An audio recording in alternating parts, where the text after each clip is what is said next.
It all started with an outcry from an 11-year-old girl saying that she had been touched under her shirt while in bed.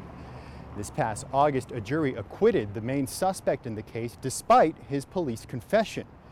Now his attorney says it all comes down to interrogation tactics used by the police detectives, tactics that are perfectly legal and used all over the country. They called my client down to interrogate him in a room by himself with two detectives. Defense attorney Justin Underwood says his client, the man in this interrogation video, who we are not naming to protect the identity of his young accuser, held it together for a while during his 90-minute interrogation. This is spring of 2011. All I'm saying is I never put my hand in her shirt.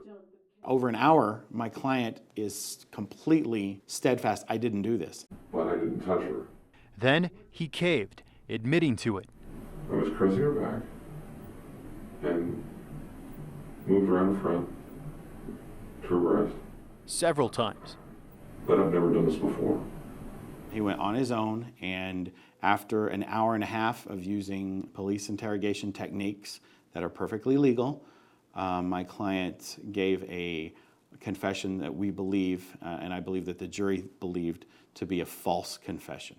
Speaking with us in August, shortly after his client's not guilty verdict, Underwood says he counted 5 known and accepted interrogation techniques in the video. This is your opportunity to come clean. Technique number 1, minimization. The detective will say something like, well, maybe you did this, but maybe it was just an accident. Maximization.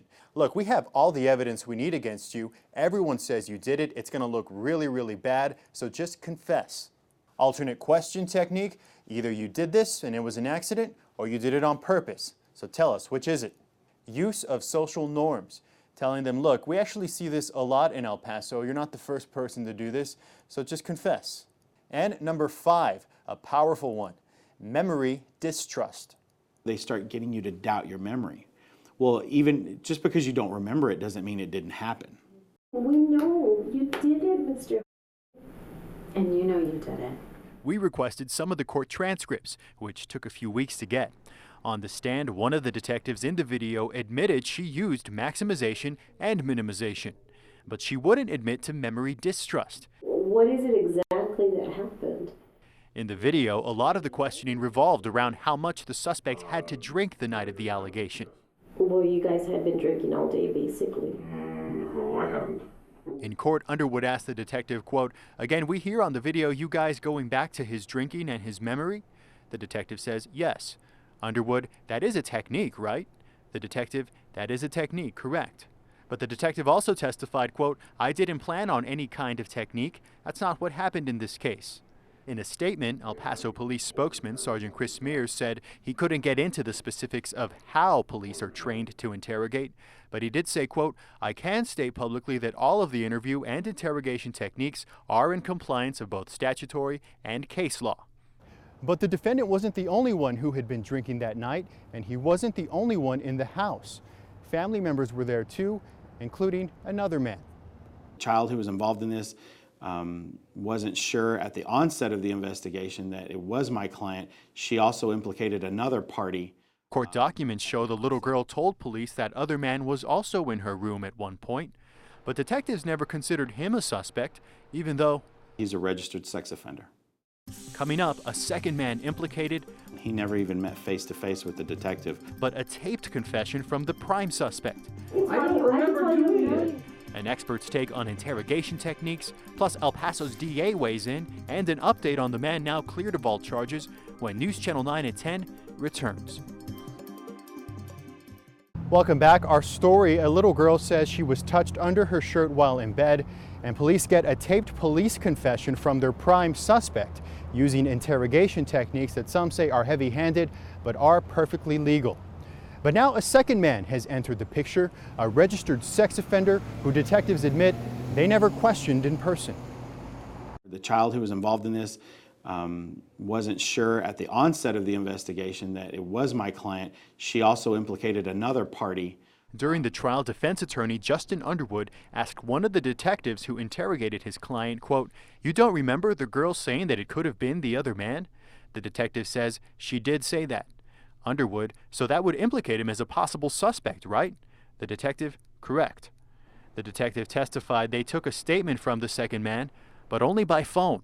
He never even met face-to-face with the detective. Court records show the detective said they didn't pursue the other man based on a statement from the little girl, saying that she just trusted that second man more than the defendant. He was acquitted. El Paso DEA Jaime Esparza was unable to get into the details of this case publicly. We're really not able to comment. Including our questions about that second man, but he did say his office directs police to tape interviews for certain cases because the recordings often speak for themselves. How they said it and what they said, and, well, were they tricked? You can see that from a video statement. Were they tricked into saying it? Were they forced into saying something that wasn't true? Right? The video tells you all of that, and I think it's very powerful evidence. And according to court records, the defense in this case never filed a motion to suppress the confession and try and get it thrown out. You knew what you were doing was wrong. Still, the defendant was found not guilty unanimously. But you remember doing it? Yes, I remember doing it. But the question many might have, why would anyone ever admit to something they didn't do? You can get the average individual to generate false memories by getting them to distrust their own memory for an event. Dr. Christian A. Meissner is an interrogation expert and psychology professor at Iowa State University. He told us in September via Skype, it all goes back to those techniques. If you watch the video, it led Mr. from saying, no, I didn't do this, I definitely didn't do this, there's no way I would have done this, to, well, it's possible that this happened. It's easy for us to sit here and say, oh, I would never say that. It's a lot different when they're dangling life in prison over you. Much like a car salesman wants you to buy a car, police want you to provide a confession, which is really against your own interests. Meissner says the UK, in fact, has changed some of its own laws to get rid of minimization, maximization, and other similar tactics. There are clear indications that the United States is ready to move in the right direction. Frankly, as a researcher who studies this, we don't need these techniques that are psychologically manipulative and that we know produce false confessions. This is going to sound like a shock, but I think it speaks highly of our judicial system and our system, because here's the great equalizer. It's a jury of 12 people. And the 12 people that sat on our case, none of them, not one of them, and said that he was guilty. Not one. That's pretty powerful. Underwood says his client has had a hard time finding work over the last 3 years, so he is working to expunge his record, and he can do that at an accelerated pace since he was acquitted. Reporting at the county courthouse, Daniel Marin, News Channel 9.